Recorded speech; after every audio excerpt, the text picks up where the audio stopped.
徛在地看世界，来看美国甲中国拍不无，关系是愈来愈歹。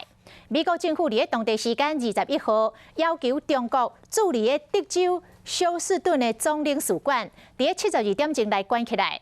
中国则不满，嘛采取着相对的措施来回敬美国。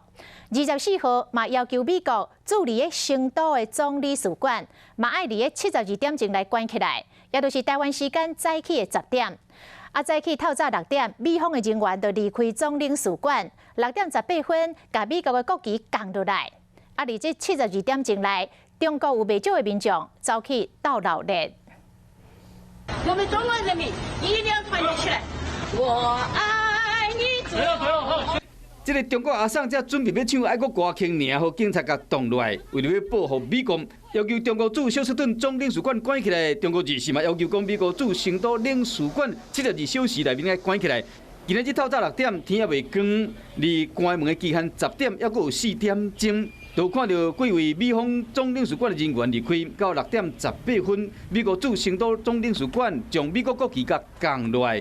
伫美方人员无用离开撤离的时，馆外有真侪中国民众伫看闹热。这看闹热的民众内面有喊口号的：加油！我是中国人，中国加油！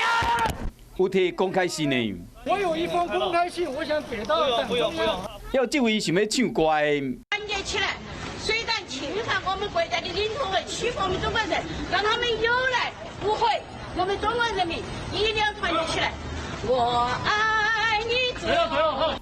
美中外交战继续升温，嘛引起中国人的爱国心。中国环球时报总编辑吴锡进伫社群媒体写讲，美国驻成都总领事馆会变成网红的所在，嘛反映出中国民间对美国真实的情绪反应。伊提醒中国民众，这个时阵围观看闹热就好，唔通加讲话，安尼才袂犯美国欠。